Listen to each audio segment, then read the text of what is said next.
Hi students, आपने पहले 2 chapter revise कर लिए होंगे। We are starting with the third chapter which is current electricity. Make sure you keep revising साथ के साथ and you are also noting down all the important points in your notes. Alright, so without any further ado, let's start. First one, quantitatively, electric current in a conductor is defined as amount of charge flowing across length per unit time, across area per unit time, or across the volume per unit time. So how do you define current? वैसे current you define it as rate of flow of charge. But कितना charge कितने time में कहाँ पे flow करता है? So normally in a conducting wire, when we are talking about current carriers, we are talking about cross sectional area. So whatever charge crosses in unit area, that is what considered. So across the area per unit time.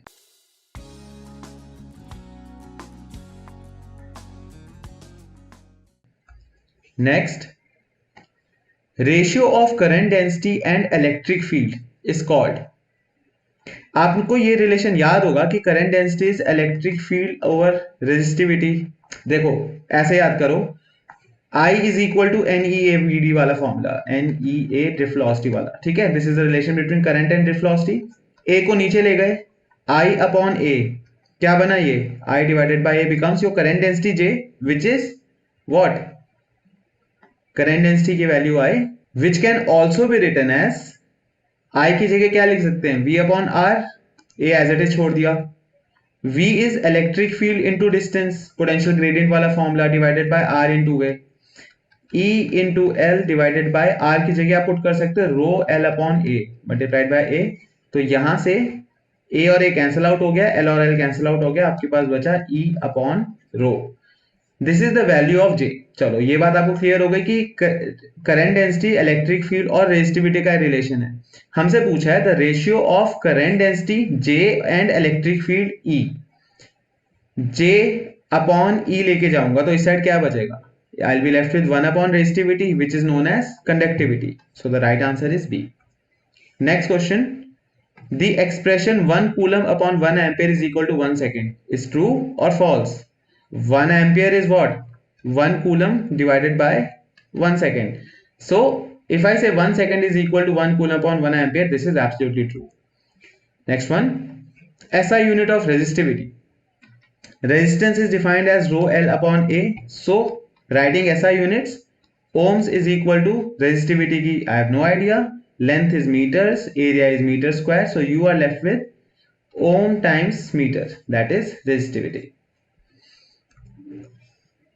Amount of charge that flows in 10 seconds in the given current versus time graph. अब अगर आपके पास IT graph है, formula क्या था आपके पास small current के लिए? I is equal to d q over d t. So यहां से आपको मिला d q is equal to I d T.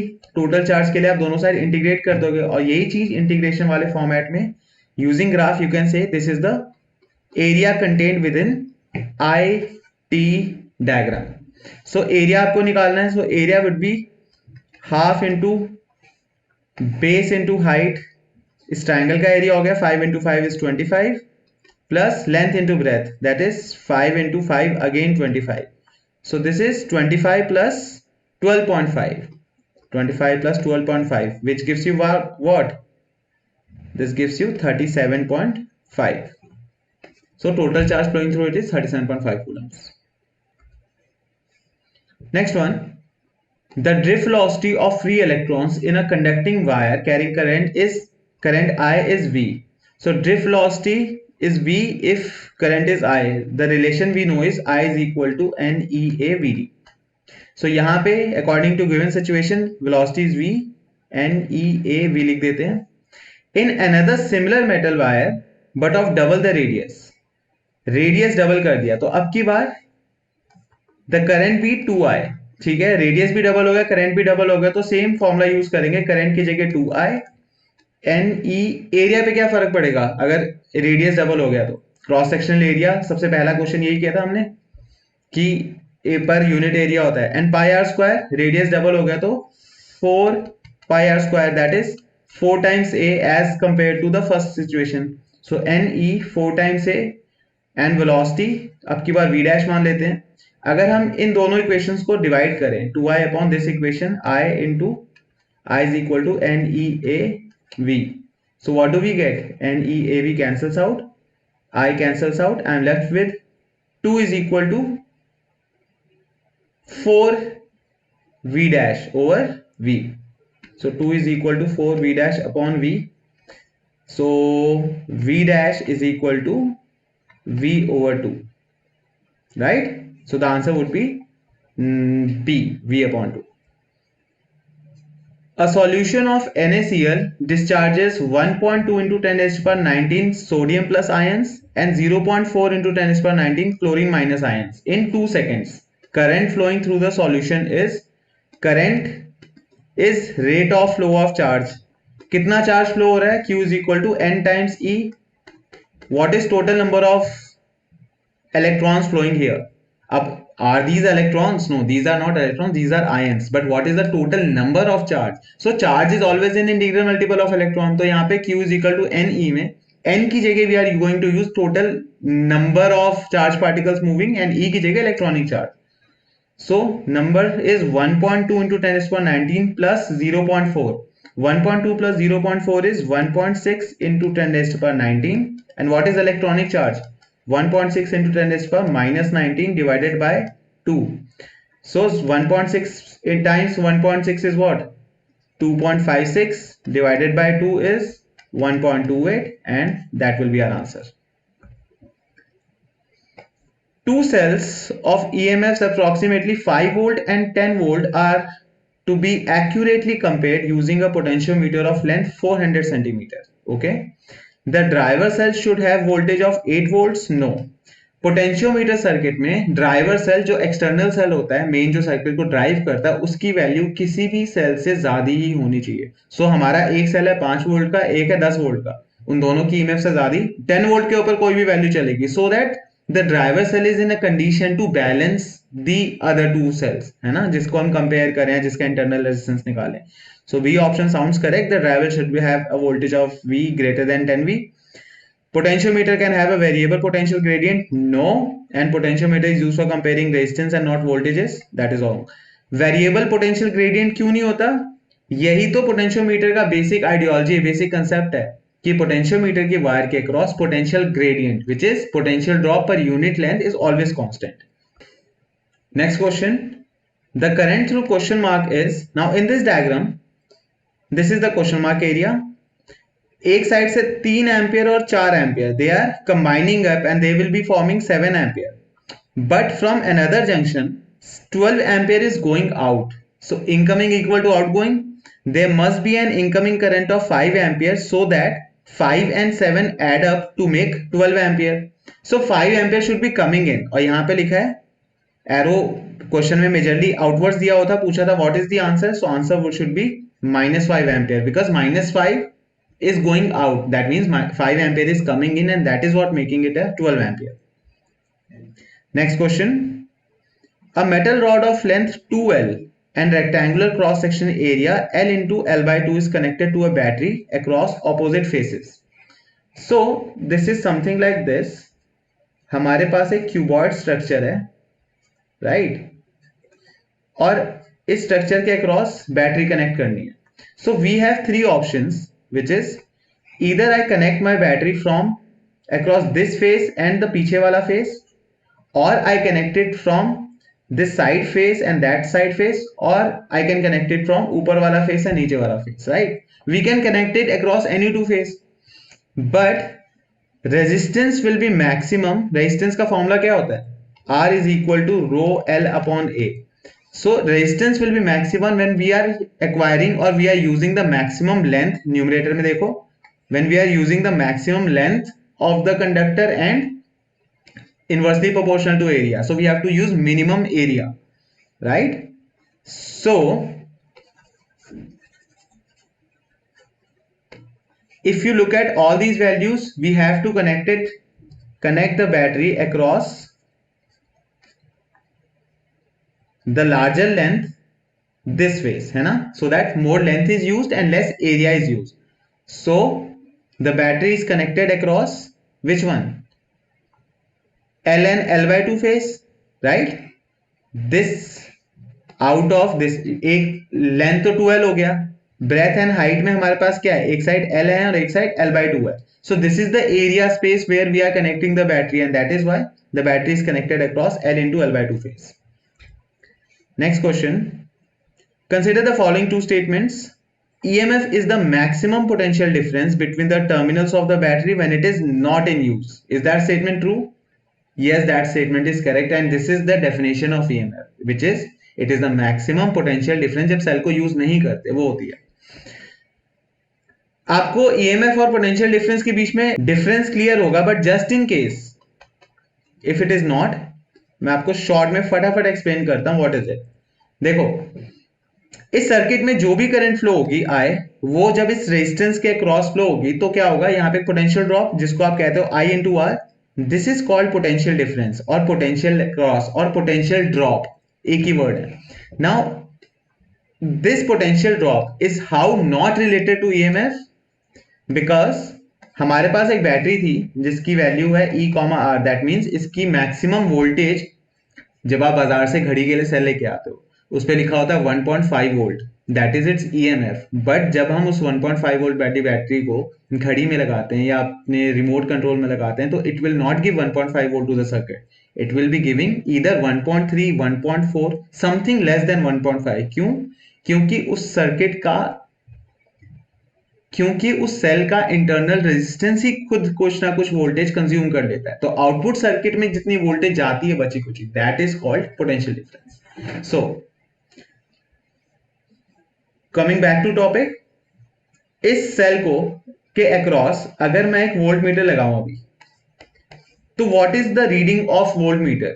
अभी ये सेल किसी एक्सटर्नल सर्किट में कनेक्टेड नहीं है, so it voltmeter is going to read E volts which is the maximum voltage. अब same cell when it is used in this kind of circuit, इसको तुम redraw कर सकते हो like this. We have an external resistance R, internal resistance cell का बाहर निकाल दो. अगर आपको ऐसे नहीं ड्रॉ करना तो you can also draw it like that. हमारे पास सेल था, सेल का इंटरनल रेजिस्टेंस बाहर निकाल दिया और external resistance as it is. अब जरा सर्किट देखो कि this is the total voltage E, current I flow हो रही है. तो एक बार वोल्टेज ड्रॉप होगा कैपिटल R के क्रॉस IR, और एक बार वोल्टेज ड्रॉप होगा स्मॉल r के cross I into small r. तो टोटल वोल्टेज E कहां कंज्यूम हुई, IR plus I into small r में. This relation is the main equation जहां से आप बाकी की सारी चीजें निकाल सकते हो. इसको ऐसे भी लिख सकते हैं, E is equal to V plus I into small r. And see what is the value of V? V becomes E minus small r. So ये difference है दोस्तों EMF में, which is the maximum voltage across the terminals of a battery when it is not in use. And what is potential difference? It is the maximum voltage supplied to external circuit after the internal resistance uses up some of its voltage. ठीक है? Moving back to question, the first statement we have discussed. Second, potential difference cannot be greater than EMF. This statement is also correct. Maximum voltage और maximum potential difference जो एक cell देता है वो E देता है, तो potential difference cannot be greater than EMF. So both these statements 1 and 2 are correct. This is more like a assertion reason question, right? Which we are going to do at the end of the video. Not this one, the last part. Temperature dependence of resistivity of semiconductors and insulators is significantly based on the following factors: average relaxation time, increase in charge density, neither A nor B, both A and B. देखो, although first term में semiconductor वाला topic नहीं आ रहा और आप में से कईयों ने पढ़ा भी नहीं होगा, बट एक छोटा सा पॉइंट, सेमीकंडक्टर्स में करंट फ्लो करता है होल्स एंड इलेक्ट्रॉन्स के वजह से. अब ये जो चार्ज हैं इनकी खुद की चार्ज डेंसिटी होती है, दैट मींस कितने इलेक्ट्रॉन्स प्रेजेंट है, कितने होल्स प्रेजेंट है. अब ये इलेक्ट्रॉन और होल का क्या कंसेप्ट है, इलेक्ट्रॉन जो एक एटम में से अपना वॉइड छोड़ के फ्री होता है, फ्री इलेक्ट्रॉन्स हमने करंट इलेक्ट्रिसिटी में पढ़ा है कि charge is carried by free electrons. जो वैलेंस सीट छोड़ के आया अपनी, जहां पे वो पहले फिक्स था, वहां पे क्या डेवलप हो जाता है, पॉजिटिव चार्ज, जिसको हमने होल का नाम दे दिया. तो hole is nothing but a empty seat of an electron. So if electrons are moving this way, holes are supposed to move that way. यहां तक सिंपल है. अब जब हम टेम्परेचर बढ़ाते हैं तो due to property of material more and more charge formation start taking place. यानी कि टेम्परेचर की वजह से बहुत सारे नए इलेक्ट्रॉन्स अपनी सीट छोड़ के फ्री हो जाते हैं, बहुत सारे न्यू होल्स जनरेट हो जाते हैं. That means charge density increase हो जाती है during in the semiconductors, also mostly in insulators only. So temperature dependence of resistivity of semiconductors and insulators is significantly based on increase in charge density. अब जरा यहीं से बात करते हैं, अगर इस क्वेश्चन में सेमीकंडक्टर और इंसुलेटर वर्ड ना देके हमें सिर्फ कंडक्टर्स पूछा होता तो उसकी रेजिस्टिविटी किस पे डिपेंड करती है? एवरेज रिलैक्सेशन टाइम पे, क्योंकि कंडक्टर्स के केस में there are many free electrons already present जो मूव कर सकते हैं, बट उनके बीच में कोलिजन ज्यादा फ्रीक्वेंटली होने लगता है with the ions of the conductors, आपस में वॉल्स कह लो। तो अलग अलग बुक्स में अलग अलग तरीके से लिखा हुआ, basically free electrons are going to collide and that reduces the relaxation time. वहां से रेजिस्टिविटी और कंडक्टिविटी वेरिएट हो जाती है। ठीक है, next question. Choose incorrect option for metals. Resistivity depends upon average relaxation time. Resistivity is independent of temperature. Resistivity depends upon electron density. अब resistivity charge density पे तो डिपेंड करेगी। अब एक सेकंड, आपको फॉर्मूला पता है रेजिस्टिविटी का कौन सा यूज करना है? मैं बताता हूं कौन सा नहीं करना है। R is equal to rho L by A से अगर आप रेजिस्टिविटी का फॉर्मूला लगाओ R A by L, don't use this formula for properties of resistivity. आप रेजिस्टिविटी का बेसिक फॉर्मूला यूज करो। रेजिस्टेंस का पुराना वाला formula ml upon n e square A tau, इसको रेजिस्टेंस को आप रो एल बाउंड ए से इक्वेट कर दो, एल और ए कैंसिल आउट हो जाएंगे और आपके पास रेजिस्टिविटी का मेन फॉर्मूला आ जाएगा कि resistivity is m upon n e square tau.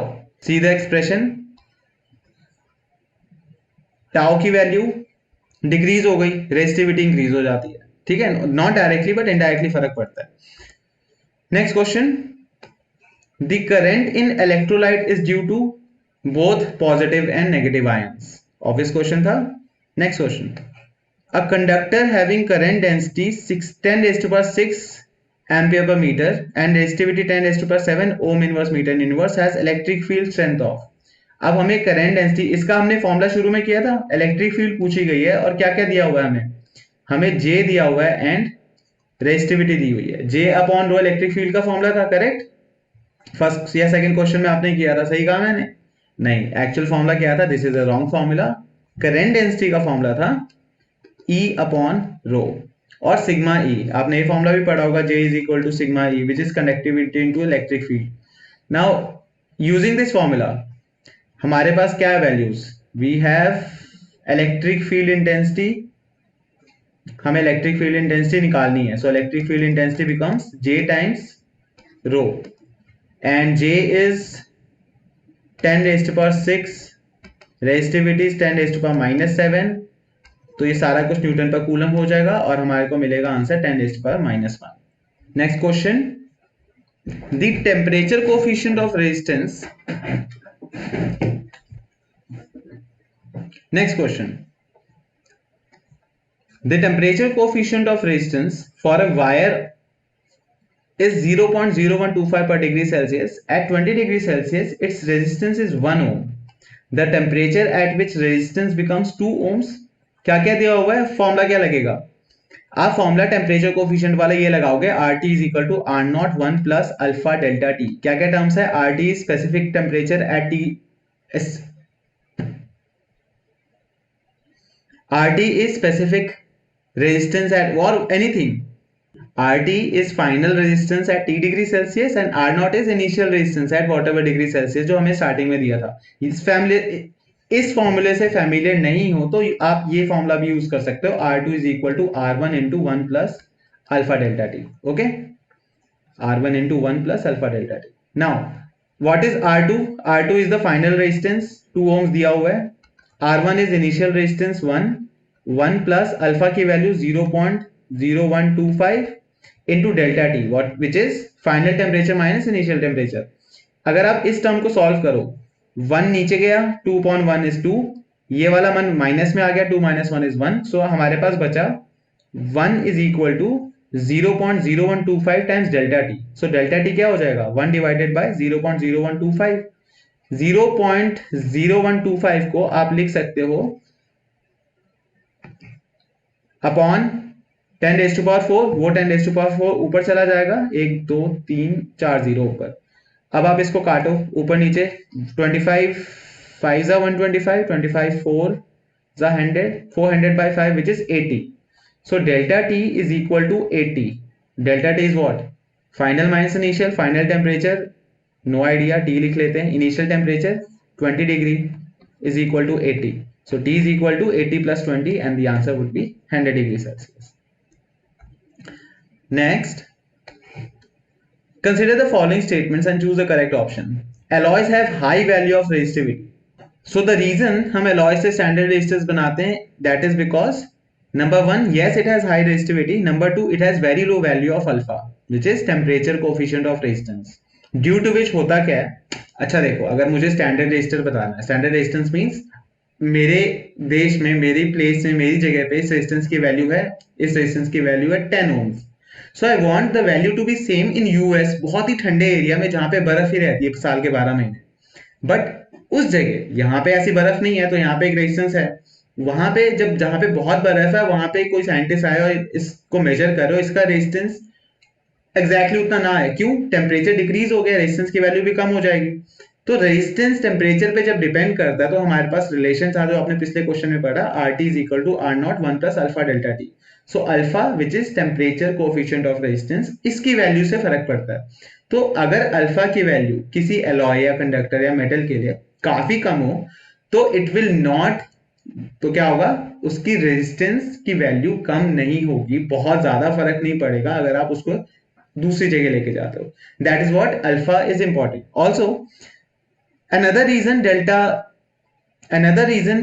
that alloys are used is कि alloys are not affected a lot by temperature, pressure, air, moisture, weathery conditions basically. So उससे ही फर्क नहीं पड़ता, and that is why. So alloys have high value of resistivity. Definitely yes, this is one of the property of alloy, why alloys are used. एक बार दोनों main properties याद कर लो. It has high resistivity. Number two, it has low value of alpha, low value of temperature coefficient of resistance. Second point says temperature coefficient of resistance, which is alpha, depends on size and shape of the conductor. No, alpha does not depend on size and shape of the conductor, and hence statement 1 is correct. That's it. Next question. The resistance of a wire is R ohms. It is melted and stretched to n times the original length. Its new resistance will become. दोस्तों पहले तो shortcut formula है, R dash is equal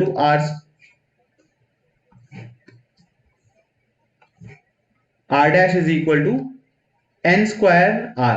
ये simple shortcut formula यहाँ से आपका आ गया. But ये फॉर्मूला कहाँ से आया? हमारे पास R dash की वैल्यू क्या है? Rho L dash upon A dash, which is rho L dash क्या है? n times new length. Wire को स्ट्रेच कर दिया ना n टाइम्स, तो n टाइम्स L हो गया. That is the resistance. n times L हो गया, which is what? New length upon A dash. आपको पता है कि अगर लेंथ को n टाइम्स मल्टीप्लाई करें तो एरिया n टाइम्स डिवाइड भी हो जाएगा, क्योंकि total volume remains constant. So ये पूरी चीज बन गई n square rho L by A. And this rho L by A was पुरानी वाली resistance. So R dash is n square times new resistance. So R dash is n square times old resistance, and hence the option. Next question. First statement is current once set up in superconductor persists for a very long time. Superconductor में अगर current दी जाए तो current बहुत देर तक उसमें persist करती है. इस बात का क्या मतलब हुआ? सपोज मेरे यहां से, जहां से मेरा लेक्चर रिकॉर्ड हो रहा है, यहां से एक वायर स्टार्ट करी और ये वायर आपके घर तक गई है, लेट इट बी, और यहां से करंट स्टार्ट हुआ. Will that current be able to reach the other end because you are too far from my point और from my place? So reason क्या है?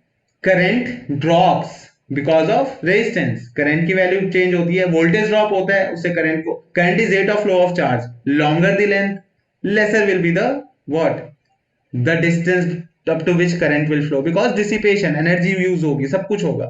we not going too much technical into it, but आपको clear हो गया कि बहुत ज्यादा length से current is going to dissipate. But that entire length अगर वो सुपर कंडक्टर की बना रहे हैं, सुपर कंडक्टर क्या होता है? A conductor which offers almost zero resistance. Almost यानी कि कोई रेजिस्टेंस ही नहीं है. तो उसमें एक बार करंट छोड़ी जाए तो करंट बहुत देर तक परसिस्ट करती है। ये एक प्रॉपर्टी होती है सुपर कंडक्टर की। जैसे कि आपने मेजनेर इफेक्ट भी पढ़ा हुआ है सुपर कंडक्टर की प्रॉपर्टी की, जिसमें magnetic field lines super conductor को साइड से, उसके साइड से चली जाती है, right. Temperature, second statement is temperature at which a conductor transitions into a superconductor is called critical temperature. Yes, that statement is correct. अब superconductivity की पूरी definition याद करो. A superconductivity is a phenomena by which a conductor offers almost zero resistance when it is cooled to a very low temperature. क्या क्या point थे? एक phenomena जहां पे एक normal conductor starts giving zero resistance जब उसको बहुत ज्यादा ठंडा कर देते हैं, तो उस ट्रांजिशनल वैल्यू को कहते हैं critical temperature. So both the statements are correct. Will go with option C. Next question, from the graph between V and I, current और वोल्टेज का ग्राफ दिया हुआ है, identify the portion corresponding to negative resistance. अब हमें एक point पहले से पता है कि VI ग्राफ में अगर हम इस लाइन की स्लोप निकालें तो स्लोप से क्या मिलेगा? y एक्सिस में वोल्टेज है, x एक्सिस में I है। स्लोप में निकालते हैं तो y2 minus y1 upon x2 minus x1 करते हैं। स्लोप में क्या होता है? y एक्सिस की quantity divided by x axis की quantity, so which is v upon I। That means हमें स्लोप से रेजिस्टेंस मिलेगी। पता चल गया स्लोप से रेजिस्टेंस मिलेगी। सो अब क्या करना है आपको? देखना है सबसे ज्यादा स्लोप कहां पे है, सबसे कम स्लोप कहां पे। जहां पे सबसे ज्यादा स्लोप है वहां मैक्सिमम रेजिस्टेंस, जहां सबसे कम स्लोप है यानी कि नेगेटिव स्लोप, वहां पे minimum resistance. So minimum resistance कहां पे है? C से D में, जहां पे स्लोप नेगेटिव आ रहा है। B से C में क्या स्लोप है? अगर मैं टॉप पे पॉइंट बोलूं कि BC, तो वहां B से C के बीच में line is almost getting flat, और जहां पे फ्लैट होती है वहां पे zero slope. So it is not maximum but it is not minimum also. Minimum वाला should be negative, and hence C से D is the right answer. Next question, resistance of the circuit across AB is 2R upon 3। आप में से जिसको ये circuit याद है, आपने देखते ही पता लगा लिया होगा कि ये तीनों पैरेलल में। चलो, और आप में से जिसको नहीं याद वो ध्यान दो। इस पॉइंट को मैं कह देता हूं P, this point is known as Q, this point is known as R। इस सर्किट को रीड्रॉ कर रहा हूं A से P तक नथिंग, P से Q तक एक बीच में पॉइंट T भी था। P से Q तक we have a 2 ohm resistor, यहां पे Q लगा दिया, दिस इज 2 ओम। और P से एक वायर T तक भी गई है। पहले हमने P से Q वाला लिया, अब P से T तक खाली वायर है, खाली wire as it is draw कर दी। अब Q से T तक we have a 2R resistance, यहां पे 2R कर दिया। Q से एक खाली वायर S तक गई है, तो Q से खाली वायर ड्रॉ कर दी S तक। नाउ T से S के बीच में एक 2R है, T से S के बीच में 2R ड्रॉ कर दिया, और S के बाद B है। अब जब आप इस सर्किट को सॉल्व करोगे यू विल रियलाइज कि Q और S खाली वायर्स हैं, ब्लैंक वायर्स को हम शॉर्ट कर देते हैं, तो S पॉइंट शिफ्ट होके Q के पास चल जाएगा, तो ये 2R और ये वाला 2R पैरेलल में आ जाएंगे। वैसे ही ये वाली वायर ब्लैंक वायर है, इसको भी शॉर्ट करेंगे तो P पॉइंट नीचे पहुंच जाएगा T के पास। P पॉइंट यहाँ आ गया तो ये वाला और ये दोनों भी पैरेलल में आ गए, तो दैट मीन्स ये तीनों ही रेजिस्टर्स पैरेलल में है, और पैरेलल का आंसर हो जाता है the value of resistor divided by number of resistors. So answer would be 2R upon 3. The wire of non-uniform cross section, ये बात ध्यान देना, नॉन यूनिफॉर्म क्रॉस सेक्शन यानी कि एरिया हर जगह अलग अलग है, इस कैरिंग अ स्टडी करंट, जहां इसमें I करंट फ्लो हो रहा है along the wire. Current and current density are constant? No, current constant हो सकते, current density is a vector quantity. किस पे डिपेंड करता है? फॉर्मूला तो आपको याद है ना, J is I upon A, it's a vector quantity. Vector quantity, direction, area of cross section सब पे डिपेंड करता है। So only current is constant, सही है। Only current density is constant, current density is not constant vector quantity, and the option is also wrong. So simple, अगर आपके पास non uniform cross sectional area है, या आपके पास एक वायर जिसमें ट्विस्ट एंड टर्न्स है, एनीथिंग, वहां पे करंट डेंसिटी कांस्टेंट नहीं होगा। 23, a voltmeter of resistance 998 ohms is connected across a cell of EMF 2 volt and internal resistance 2 ohm. ठीक है, इस सर्किट डायग्राम बनाते हैं। एक cell is connected across a voltmeter, simple सा सर्किट है। वोल्टमीटर की वैल्यू है 998 ohms, सेल के पास क्या है? वोल्टेज है 2 volts and internal resistance 2 ohm. This same circuit can be redrawn as like this. एक सेल, उसकी इंटरनल रेजिस्टेंस आपने बाहर निकाल दी और बाहर एक्सटर्नल रेजिस्टेंस, यही थोड़ी देर पहले हमने समझा था ईएमएफ और उसके बेस में। तो इस सर्किट में करंट कितनी फ्लो करेगी? Current will be total voltage जितनी भी है सर्किट में divided by total resistance which is 998 plus 2 and what is 998 plus 2 2 upon 1000 so 2 into 10 raised to power minus 3 amperes is the current flowing and the answer would be 2 milliampere. Next question, 12 coulombs per minute can be written as 12 coulombs upon minute.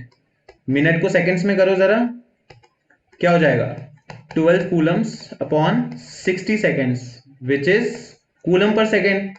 Coulomb per second is what? Amperes now. And what is 12 by 60? 1 upon 5. And what? 1 upon 5 becomes 0.2. So 0.2 amperes. Current flowing in the circuit. अब इस circuit में हमारे पास 3 cell है. पहला 2 volt 0.02 ohms, दूसरा 1.5 volt 0.3 ohms, तीसरा 0.5 volt 0.5 ohms. तो current निकालना है. What is current? Total voltage what ever in the circuit upon total resistance. Total voltage कितनी है?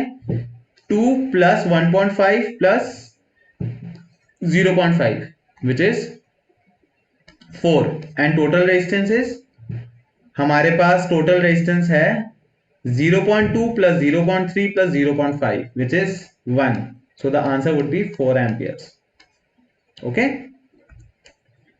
Next question, drift velocity of electrons in a conductor is of the order of few millimeters per second. ध्यान रहे drift velocity बहुत कम होती है, few millimeters per second. That means थोड़ी देर पहले जब मैं आपको समझाया था, एक वायर ली, इस वायर को मेरे घर से स्टार्ट करके आपके घर तक लेके गए और यहां से वहां के बीच में आपने उसको अर्थ पे कर दिया. मैंने यहाँ पे इसको बहुत ही हाई वोल्टेज किसी वेंडिग्राफ जनरेटर किसे टच कर दिया, यहाँ पे बहुत सारा पोटेंशियल है. That means potential difference wire conductor के क्रॉस बहुत ज्यादा हुआ. एक तरफ ह्यूज वोल्टेज और एक जगह आपने अर्थ में डाला हुआ 0 वोल्ट, तो पोटेंशियल डिफरेंस सेटअप हुआ. उसके वजह से करंट फ्लो करनी स्टार्ट हो जाएगी. तो करंट क्या उसी वक्त आपके एंड तक पहुंच जाएगी जब मेरे एंड से स्टार्ट हुई है. लेंथ काफी ज्यादा है राइट, और हमारे पास स्पीड क्या है ड्रिफ्ट वेलोसिटी की, फ्यू मिलीमीटर्स पर सेकेंड. सो करंट इंस्टेंटेनियसली हर जगह कंडक्टर में क्यों होती है? क्योंकि through out the conductor electric field setup होता है और उस इलेक्ट्रिक फील्ड सेटअप की वजह से जितने भी फ्री इलेक्ट्रॉन्स है थ्रू आउट द कंडक्टर्स वो सारे साइमल्टेनियसली मूव कर लगते हैं अपनी अपनी जगह से आगे, and that is how current is through out the conductor. ठीक है. Next question, two bulbs having power 3 watt and 6 watt respectively are connected in parallel. The effective power of the combination is, दोस्तों power का parallel में formula हो जाता है P1 plus P2. बहुत easy formula है. अगर यही दोनों बल्ब सीरीज में कनेक्टेड होते तब इफेक्टिव पावर इस फॉर्मूले से आती है 1 over P1 plus 1 upon P2 से. जैसे रेजिस्टर्स का पैरेलल में फॉर्मूला होता है, पावर का सीरीज में हो जाता है. So to answer this question 3 and 6 watt is 9 watt. So C would be the right answer. Next question, two bulbs, one of 40 watt and another of 25 watts are connected in series to the mains. The ratio of current through them is, series में current same होता है ना, simple सा rule, कोई logic नहीं, कोई कुछ नहीं. पैरेलल में वोल्टेज सेम होता है, सीरीज में करंट सेम होता है, एंड हेंस इसका आंसर होगा 1:1. A 10 volt battery of negligible internal resistance is connected to 50 ohm resistor. Heat energy produced in the resistance in the resistor in 1 hour. Energy का formula I square RT और V square upon RT. so voltage है हमारे पास 10 volt, 10 into 10 100 upon resistance is 50 and time is 1 hour. 1 hour is 60 minutes which is 60 into 60 seconds. So 60 into 60 is 3600 multiplied by 2 is 7200. So answer is 7200 joules. So moving on, A, B, C are voltmeters of resistance R, 1.5 R and 3 R. So इसकी resistance R, B is 1.5 R and C is 3 R. Let's see आगे क्या बोला है. If potential difference is applied between X and Y, the voltmeter readings VA, VB, VC is. अब तीनों की reading parallel में voltage same होती है इररिस्पेक्टिव ऑफ रेजिस्टेंस कितनी है, तो B और C की वोल्टेज सेम होगी. कौन से ऑप्शन में B और C सेम है? C में और D में. उसके बाद A की डिफरेंट होगी, A की टोटल वोल्टेज होगी, सीरीज में वोल्टेज डिफरेंट हो जाती है, तो VA is not equal to VB which is equal to VC. Is a wire carrying current charged? जब किसी वायर में करंट होता है तो क्या वो चार्ज होती है? बहुत इजी क्वेश्चन। वायर में चार्ज फ्लो हो रहा है, सो नेट चार्ज क्या हुआ उसमें? किसी भी वायर में जब फ्री इलेक्ट्रॉन्स होते हैं तो फ्री इलेक्ट्रॉन्स जहां से भी निकले होते हैं वहां पे equal amount of positive charge बन जाता है, उसको आयंस कहते हैं। वही वो आयंस है जहां से इलेक्ट्रॉन्स टकराते हैं, और इन्हीं आयंस को कई बुक्स में लिखा हुआ है, from the walls of the conductor electrons collide and causes resistance. So जितना पॉजिटिव चार्ज होता है एक कंडक्टर में उतना नेगेटिव चार्ज क्रिएट हो जाता है, और जिसकी वजह से और वो मूव कर रहा है, इजी से है। तो is a wire carrying current charge? No, it is not charge. हालांकि उसके थ्रू चार्ज फ्लो हो रहा है, but overall the wire is not charge. Kirchhoff second law of electric circuit. What is second law? Second छोड़ो, first क्या था? Incoming equal to outgoing वाला law, कि at a junction total incoming current is equal to magnitude of total outgoing current in a junction. Junction क्या था? कि किसी भी पॉइंट जहां पे दो या दो से ज्यादा वायर अटैच हो जाती है, that is called a junction. और सेकंड रूल था कि sum of voltage drop across a loop is also zero. तो पहली केस में क्या कंजर्व हुआ? अगर फर्स्ट लॉ की बात करते तो मैं कहता आंसर की law of conservation of charge है, but the second case total potential drop, तो law of conservation of energy पे बेस्ड होता है ये लॉ। और एंगुलर मोमेंटम ऑफ मास तो वैसे ही काट सकते हो, प्लस वन में पढ़ा था हमने। Drift velocity of electrons in a metallic conductor decreases with increase in temperature. Drift velocity decreases. What is the formula of drift velocity? Drift velocity is E upon m tau. यही formula था ना drift velocity का? So drift velocity decreases और increases, यहां तो directly proportional हो गया t से। अब यहाँ पे t क्या है? Relaxation time, time between any two successive collision. अब जब एक नॉर्मल कंडक्टर है, suppose this is a shape of a normal conductor जहां पे इलेक्ट्रॉन मूव कर रहे हैं like this, every directional change is because of some collision, but temperature बढ़ने के बाद ions are vibrating more vigorously, so electrons are even more vibrating, so the collisions will cause electrons to move like this, a very ज्यादा random zigzag path. हुआ क्या? Relaxation time decrease हो गया है। Now frequent collisions means less relaxation time. Relaxation time was not the time in which the electron is relaxing, it is the time between two successive collisions. Relaxation time की value decrease हो जाती है, and that is why drift velocity also decreases. So statement is true. Next question. For a cell, the terminal potential difference is 6 volt when the circuit is open. Open circuit यानी कि कुछ connect नहीं किया, इसीलिए मैंने वो concept पूरा समझाया था। तो 6 volt is the EMF of it. ठीक है, इसको एज इट इज लिख लेते हैं, EMF is equal to 6 volt if the potential difference reduces to 3 volt when cell is connected to resistance of 6 ohm. तो पूरा फॉर्मूला था आपका, ईएमएफ कहां का यूज होती है? IR प्लस और V plus I into small r में। ऑल्दो मैंने आपको ये फॉर्मूला ऐसे लिख के दिया था, इज इक्वल टू V की जगह मैंने I into R plus I into small r ऐसे लिख के दिया था, बट वो एक ही सिचुएशन है, एक ही बात है, IR को हम V लिख सकते हैं। अब I want this relation in terms of capital R। मेरे पास एक्सटर्नल रेजिस्टेंस है बट मेरे पास करंट नहीं है। एक काम करते हैं, इसको पूरी इक्वेशन को V से डिवाइड कर देते हैं। I'll get E over V is equal to V upon V, which is 1 plus IR upon V। इस टर्म को ऐसे भी लिखा जा सकता है R upon V by I, and V upon I is capital R, so this term becomes R upon capital R। so इस equation को देखो, this equation becomes E over V is equal to 1 plus small r upon capital R। तो नई equation क्या बनी? E over V minus 1, that is E minus V upon V is equal to small r upon capital R, और capital R multiply हो जाएगा तो आपके internal resistance का फॉर्मूला आ जाएगा। अब वैल्यूज पुट करते हैं, E की वैल्यू है 6 माइनस V की वैल्यू है 3, 6 minus 3 is 3 divided by 3 is 1 and 1 into capital R which is 6, so answer is 6 ohms। Next question.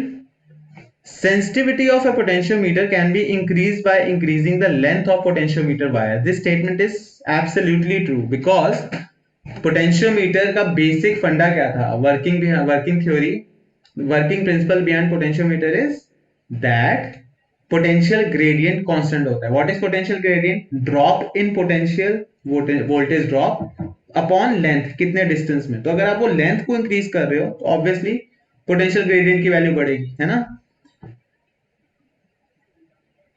Potential gradient ऐसे मत देखो टेक्निकली कि potential gradient is dV upon d r, तुमने length increase कर दिया, वैसे वाला नहीं.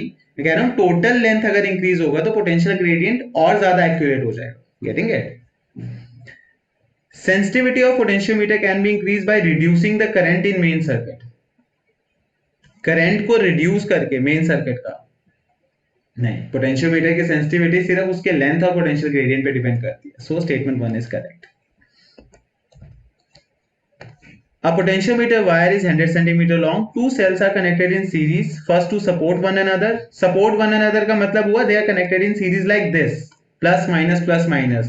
तो total voltage दोनों की हो जाएगी E1 plus E2. And then in opposite direction. Opposite direction का मतलब positive negative positive. तो इसमें हो जाएगी E1 minus E2. The balance points are at 50 and 10 cm. पहले केस में K times voltage की वैल्यू क्या होती है? K times L, है ना. तो this is 50 into what ever के क्या है? Potential gradient. नीचे वाली इक्वेशन में 10 सेंटीमीटर, तो 10 टाइम्स के. इन दोनों इक्वेशन को अगर आप डिवाइड करो तो you will get E1 plus E2 upon E1 minus E2 is equal to 50 by 10 which is 5. Cross multiply. E1 plus E2 is equal to 5E1 minus 5E2. तो 5 उधर जाके माइनस हो गया. E1 minus 5E1 is minus 4E1 is equal to minus 5E2 minus E2 is minus 6E2. My negative sign be cancel. E1 upon E2 becomes what? 6 upon 4, which is 3 by 2. So correct option is B. Two batteries, one of 18 volt 2 ohm and second one is 12 volt 4 ohm. They are connected as shown.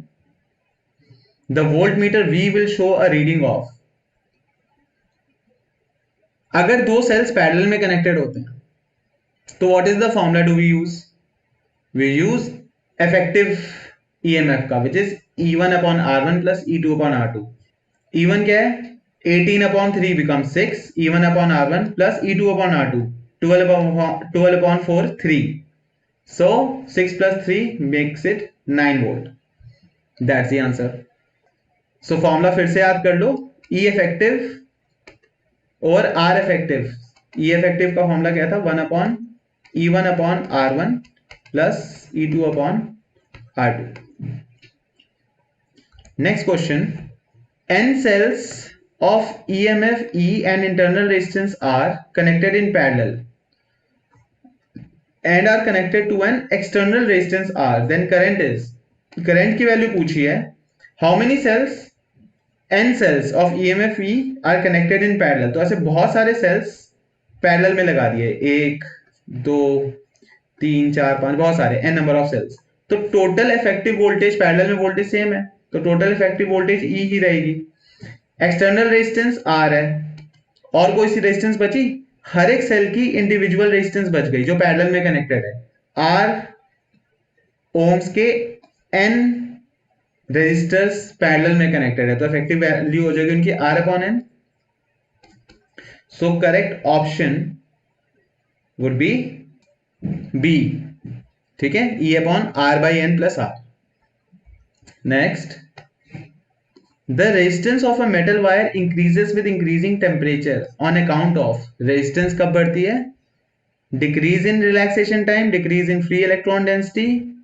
Electron density में कोई change नहीं आता, इसको काट दो. Increase in mean free path, इसको भी काट दो. Increase in mass of electron, mass वैसे नहीं बढ़ता बट मास ऑफ इलेक्ट्रॉन बढ़ता है कब? When electron starts moving in with a very high velocity. आपने सबसे पहले चैप्टर के सबसे पहले पोर्शन में जब हम प्रॉपर्टीज ऑफ चार्ज पढ़े थे तब आपने ये वाली प्रॉपर्टी पढ़ी होगी कि m is equal to m naught upon under root 1 minus v square upon c square. Mass increases with increase in velocity, है ना. ये डिफरेंट चार्ज और मास के बीच में ये कंसेप्ट था. Anyway, decrease in relaxation time ये हम ऑलरेडी डिस्कस कर चुके हैं. The internal resistance of a 2 volt cell which gives a current of 0.2 ampere through a resistance of 8 ohms. अब इंटरनल रेजिस्टेंस पूछा है. अभी हमने थोड़ी देर पहले करंट का फॉर्मूला पढ़ा था. टोटल फॉर्मूला याद करो. EMF is equal to I R, जिसको आप वी कहते हो, minus I into small r, और V is what, I into capital R, जो एक्सटर्नल सर्किट में था. इसका आप सेल का सर्किट भी ऐसे ड्रॉ कर सकते हो. This is cell, this is external resistance R, internal resistance इसके अंदर इंक्लूडेड है. I into small r plus I into capital R makes it E. चलो, तो अब ई की वैल्यू हमारे पास 2 volt, internal resistance of a 2 volt cell, internal resistance निकालना है. 2 volt is the EMF which gives a current of 0.2 ampere. तो 0.2 times 8, ये हमारे एक्सटर्नल रेजिस्टेंस का वोल्टेज हो गया, plus 0.2 into internal resistance. So 0.2 into 8 is 1.6, 2 से माइनस कर दिया 0.4 is equal to 0.2 times R, और आर की वैल्यू आ जाएगी 2 ohms. Next question. If a copper wire is stretched to make it 0.1% longer, the percentage increase in resistance will be. Okay, good question. Reason है, आपको एक नया concept बताता हूं. हमारे पास रेजिस्टेंस का फॉर्मूला क्या होता है? रो एल अपॉन ए. अब कई क्वेश्चन आपने न्यूमेरिकली प्रैक्टिस किए होंगे. अभी तो लंबे क्वेश्चंस नहीं आने वाले टर्म 1 में, बट आपने कंपटीशन पॉइंट ऑफ व्यू से प्रैक्टिस किया होगा कि resistance, what is the percentage change in resistance when length is increase to 30%, 40%, और when area is decrease by 50%, whatever. जब भी आपके पास वैल्यू 10% से ज्यादा हो, द चेंज वैल्यू, लेंथ में चेंज है, एरिया में चेंज है, रेडियस में change, if it is greater than 10%, then you use that formula, final minus initial upon initial into 100, जो आप करते थे. R2 की वैल्यू निकालते थे, फिर R2 minus R1 divided by R1 into 100 करके final minus initial upon initial into 100, वो परसेंटेज चेंज आ जाएगा. लेकिन अगर आपके पास परसेंटेज चेंज टोटल 10% से कम है, तो आप एरर वाले मेथड से करो, जो प्लस 1 में पढ़ा था आपने. सिंपल. अभी एक बार इसको ये कर लेते हैं. 0.1% longer, whatever percentage long will make it what, n times l, है ना. Area gets divided by n times a. तो फर्क क्या पड़ता है? चलो ऐसा नहीं, वो लंबा मेथड हो जाएगा, मैं इसको और शॉर्टकट करता हूं. ऊपर नीचे मैंने l से मल्टीप्लाई कर दिया. यहां पे r is equal to rho L square upon a into L, area of cross section into length, volume हो जाएगा. अब रेजिस्टिविटी कांस्टेंट है, volume of the conductor constant. क्यों? जितना लंबा किया आपने उतना वो पतला भी हो, तो वॉल्यूम रिमेन सेम. तो resistance is directly proportional to L square. इस फॉर्मूले को, इस r इज इक्वल टू इस कांस्टेंट टाइम्स एल स्क्वायर को, अगर आप प्लस 1 वाले मेथड से करो, डेल्टा r बाई आर वाले से, delta r by R is equal to 2 delta l upon l, है ना, इनटू 100 कर दो दोनों साइड. तो ये परसेंटेज चेंज का फॉर्मूला बन गया रेजिस्टेंस के लिए, और यहाँ पे 100 मल्टीप्लाई कर दिया, तो this is the percentage in length. तो परसेंटेज चेंज की वैल्यू पुट कर दो, 2 इंटू 0.1%, क्या मिला आपको? 0.2%. बहुत आराम से आंसर आता है इस मेथड से. बस आपको एक सिंपल ट्रिक याद रखनी है, जब परसेंटेज चेंज काफी छोटा हो, go for this method. Percentage value बड़ी हो, go for the other method, final minus initial upon initial वाला. According to Joule's law, if potential difference across a conductor of material of resistivity rho remains constant, then the heat produced in the conductor is directly proportional to. heat का formula क्या होता है? I square RT. But हम ये formula इस question के लिए क्यों नहीं यूज कर सकते? क्योंकि इस फॉर्मूले में है करंट, और हमें क्या कहा हुआ है?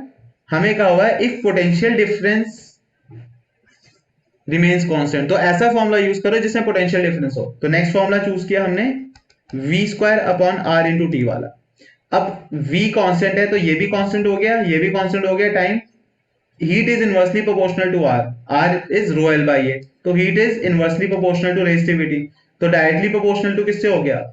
Heat is directly proportional to rho raised to power -1, and that's your answer.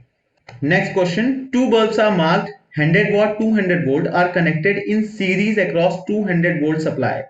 The power consumed by the combination will be, series में है तो पावर का formula 1 upon P effective is 1 upon P1 plus 1 upon P2. तो 1 upon 100 plus 1 upon is 2 upon 100, और 100 by 2 power is 50 watts.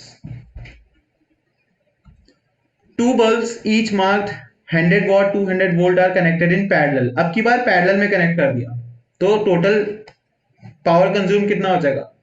Power का formula C parallel में आ जाता है P1 प्लस P2, तो 100 plus 100 200 what. That's the answer.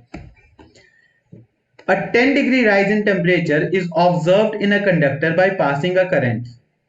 किसी भी conductor में the rise in temperature is delta T when I current को पास किया गया। If the current is doubled, अब की बार करंट को डबल कर दिया, the rise in temperature of the conductor will be nearly, अब की बार डेल्टा टी पूछा है। कोई फॉर्मूला है जिसमें आई करंट का और डेल्टा टी को सीधे सीधे रिलेट कर सकते हैं। हमें चेंज इन रेजिस्टेंस का फॉर्मूला भले ही पता हो डेल्टा टी के साथ, बट चेंज इन रेजिस्टेंस के लिए हमारे पास क्वांटिटी होनी चाहिए अल्फा, टेम्परेचर कोफिशिएंट, वो तो नहीं दिया फॉर्मूले में, तो कुछ और फॉर्मूला सोचो। नया फॉर्मूला बनेगा हीट का। हीट का एक फॉर्मूला होता है आई स्क्वायर आर टी और दूसरा फॉर्मूला होता है MC delta T. MC delta T is used for temperature rise in any material of mass m, specific heat capacity c। अब ये फॉर्मूला कैसे यूज होगा इसी क्वेश्चन में देखते हैं।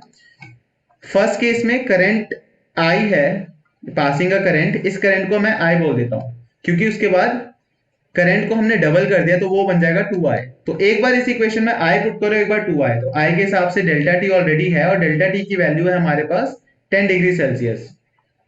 सेकेंड केस में I की जगह 2I डाल दिया तो 4I square R T is equal to M C. अब की बार डेल्टा टी हमें नहीं पता, दोनों को डिवाइड कर दो, एम सी कट गया, आई स्क्वायर आर टी कट गया, हमें क्या बचा 1/4 इज इक्वल टू, ऊपर था डेल्टा टी 10 डिग्री सेल्सियस और नीचे डेल्टा टी हमें निकालना है, तो delta T is equal to 40 degree Celsius. C is the right answer. Next question, a student measures the terminal potential difference V of a cell of EMF E and internal resistance R as a function of current flowing through it। तो current versus potential का graph बना हुआ है which is kind of this slope. अब हमें question में आगे दिया है the slope and intercept of the graph is equal to, पहले स्लोप की बात करते हैं। स्लोप से हमें क्या मिलता है? रेजिस्टेंस हमने ऑलरेडी डिस्कस कर लिया, वाई एक्सिस में पोटेंशियल है, एक्स एक्सिस पे करंट है, तो वी अपॉन आई रेजिस्टेंस। अब इस पर्टिकुलर क्वेश्चन में स्लोप नेगेटिव साइड है तो हमारा slope is going to give us minus R value, so minus R. And what else? The Y intercept, Y intercept या इंटरसेप्ट भी बोलते हैं इसको, वाई इंटरसेप्ट क्या होगा? Y intercept is that value of voltage जब करंट जीरो है, एक ऐसी वोल्टेज जब करंट फ्लो ही नहीं कर रहा है, दैट मींस वो सेल कनेक्टेड ही नहीं है, और जब सेल कनेक्टेड ही नहीं होता तो मैक्सिमम वोल्टेज जो दे सकता है दैट इज इट्स ईएमएफ। तो y intercept is EMF and slope is giving you minus R. So D is the right answer. Kirchhoff's first rule at a junction in an electrical network deals with the conservation of charge. ये हमने discuss किया था। The conductivity of a metal decreases with the increase in temperature on account of decrease in resistivity। अगर resistivity decrease होगी तो क्या होगा? Conductivity increase होगी। But is this the direct answer? Decrease in relaxation time नहीं, tau decrease होता है इसलिए ड्रिफ्ट वेलोसिटी डिक्रीज हो जाती है ना। ड्रिफ्ट वेलोसिटी डिक्रीज होने के बाद क्या होता है?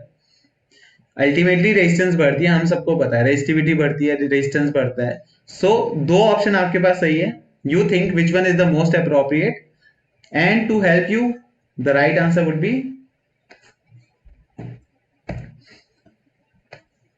A steady current flows in a metallic conductor of non-uniform cross area। Non-uniform है तो क्या होगा? करंट डेंसिटी चेंज रहेगी। So this is a repeated question जो थोड़ी देर पहले आया था हमारे पास, ताकि ये इंपॉर्टेंट कंसेप्ट है। सी कुछ कंसेप्ट्स हमारे पास इस चैप्टर में ऐसे हैं जो काफी श्योर है कि वही आ सकते हैं, तो इसीलिए उन कंसेप्ट्स के हमने अलग अलग क्वेश्चन डिफाइन करके आपको दे दिए, right. Next question, A cell of internal resistance R is connected across an external resistance R। Cell है, internal resistance R, external resistance R, the maximum current. हाँ बेटा, ये वाली प्रॉपर्टी, आप इस प्रॉपर्टी की डेरिवेशन आपके सिलेबस में नॉर्मली तो नहीं आती, कंपटीशन में आपने डेफिनेटली करी है, प्रूफ भी किया होगा, बट जिन बच्चों ने नहीं किया उनके लिए याद रखो, मैक्सिमम पावर आउटपुट तब होती है जब इंटरनल रेजिस्टेंस और एक्सटर्नल रेजिस्टेंस की वैल्यू सेम होती है, ठीक है। यह फॉर्मूला, बस मेथड याद रखो, ट्रिप याद रखो। And with this question we finish off the first part. I'll see you again with the next part. Keep practicing. Comment section में डाल दो अगर कोई डाउट है तो, और वीडियो के नीचे जो लिंक्स दिए हुए हैं उसमें ऑलरेडी आपके पास प्रैक्टिस के लिए क्वेश्चंस है, सेम क्वेश्चंस है, थोड़ा सा जंबल्ड है। सी कितने मार्क्स आते हैं, एक बार आपने वीडियो देख ली, अब आपको कंसेप्ट रिवाइज हो गया, फॉर्म शीट खोलो, गूगल फॉर्म पे है, सारे क्वेश्चंस करो, आपको साथ के साथ आपका स्कोर भी मिल जाएगा। Alright then, thank you.